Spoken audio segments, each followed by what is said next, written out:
Hi friends, please subscribe to Amravati Media and press the bell icon for more latest updates. కూటమి టార్గెట్గా జగన్ సరికొత్త వ్యూహం. YCP అధినేత మాజీ సీఎం వైఎస్ జగన్ సరికొత్త వ్యూహాన్ని రచిస్తున్నారు. అది గతానికి భిన్నమైనది. జగన్ ఎక్కడికి కదలడం లేదు. తాడేపల్లికి ఇలా వచ్చి అలా బెంగళూరుకు వెళ్ళిపోతున్నారు అని ప్రత్యర్థులు విమర్శలు చేస్తూనే ఉన్నారు. జగన్ అయితే తాను అనుకున్నదే చేసుకుంటూ పోతున్నారు. ఆయన ఏపీలో కొన్ని ఎంచుకున్న ప్రాంతాలలో లిట్మస్ టెస్ట్ పెట్టుకుని మరీ తన పర్యటనలు చేస్తున్నారు. ప్రజా సమస్యలు, రైతుల ఆందోళనలు అన్న పేరు మీద జగన్ చేస్తున్న ఈ టూర్లు సొంత పార్టీ వారికి భరోసా కల్పించడంతో పాటు కూటమికి తన బలాన్ని తెలియచేయడం ఒక లక్ష్యంగా పెట్టుకున్నట్లుగా కనిపిస్తోందని అంటున్నారు. అదేవిధంగా జనంలో కూడా ఒక పాజిటివ్ ఒపీనియన్ వైసీపీ మీద బిల్డప్ చేయడం కూడా వ్యూహంలో భాగమని అంటున్నారు. వైసీపీకి ఈ రోజుకి హార్డ్ కోర్ రీజియన్ అంటే 4 జిల్లాల రాయలసీమనే అంతా చెబుతారు. 2024లో వైసీపీ ఓటమికి 1,00,000 కారణాలతో పాటు సొంత కుటుంబంలో వచ్చిన చీలిక ప్రధాన కారణమన్న విశ్లేషణలు ఉన్నాయి. ఇక ఆ పరిస్థితి 2029లో ఉండదని వైసీపీ గట్టిగా విశ్వసిస్తోంది. ఈ రోజుకి వైసీపీకి అక్కడ బలమైన సామాజిక వర్గం దన్ను, అలాగే గట్టి నాయకుల అండ ఉంది. దాంతో వైసీపీ రాయలసీమలో బ్యాక్ బౌన్స్ అవుతోందని అంటున్నారు. ఇక మిగిలిన 3 రీజియన్స్లో వైసీపీకి ఉత్తరాంధ్ర కూడా ఎంతో కొంత కలిసి వచ్చే రీజియన్ అని అంటున్నారు.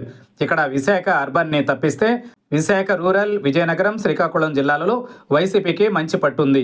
2024లో యాంటీ ఇంకంబెన్సీ వల్ల ఓటమి చెందిన వచ్చేసారి గెలుస్తామని వైసీపీ ఇక్కడ నమ్మకం వ్యక్తం చేస్తోంది. ఈ క్రమంలో వైసీపీ ఆలోచనలన్నీ కూడా దక్షిణ కోస్తా, ఉభయ గోదావరి జిల్లాల మీద ఉన్నాయని అంటున్నారు. దక్షిణ కోస్తా జిల్లాలలో కృష్ణా, గుంటూరు 2 టీడీపీకి కంచుకోటలు. ఇప్పుడు జనసేన కూడా జత కావడంతో మరింత బలంగా టీడీపీ కూటమి ఉంది. నెల్లూరు వైసీపీకి కంచుకోట అయినా ఇప్పుడు అక్కడ కూటమి పట్టు పెంచుకుంది. ప్రకాశంలో సగం బలం కాస్త ఇప్పుడు కూటమికి 3 వంతులకు పెరిగింది. ఉభయ గోదావరి జిల్లాలలో చూసుకుంటే టీడీపీకి సహజంగానే బలం ఉంది. జనసేన కూడా గట్టిగానే ఉంది. ఇక్కడ మొదటి నుంచి వైసీపీకి తక్కువ మద్దతు దక్కుతూ వస్తోంది. ఈ క్రమంలో జగన్ ఎక్కువగా కోస్తా, గోదావరి జిల్లాల మీదనే ఫోకస్ పెట్టారని అంటున్నారు. ఆక్వా రైతుల పరామర్శ పేరుతో పశ్చిమ గోదావరి, భీమవరంలో టూర్ చేసిన నేడు పొగాకు రైతుల పరామర్శ పేరుతో జగన్ తూర్పుగోదావరి జిల్లా దేవరపల్లిలో పర్యటించినా కూడా లిట్మస్ టెస్ట్ కూడా అందులో భాగమని అంటున్నారు. తమ పార్టీకి ఈ ప్రాంతాలలో బలం పెరిగిందని చూపించడమే కాకుండా కూటమి వీక్ అవుతోందని చాటి చెప్పడం ఈ సరికొత్త స్ట్రాటజీ అని అంటున్నారు. అలాగే ఏపీలో రాజకీయ గాలి మారుతోందన్నది అటు జనాలకు, ఇటు సొంత పార్టీ జనాలకు తెలియజెప్పడం ద్వారా పార్టీని దూకుడు పెట్టించాలన్నదే వైసీపీ అధినేత ఆలోచన. మరి జగన్ వస్తే జనం ఎప్పుడూ వస్తారు. 2024లో ఇంతకంటే కూడా వచ్చారు అన్న విశ్లేషణలు ఉన్నాయి. వచ్చిన జనాలతోనే గెలుపు సాధ్యమా? నిజంగా జనంలో మార్పు ఉందా అన్నదైతే ఇప్పట్లో తేలే వ్యవహారం కాదు.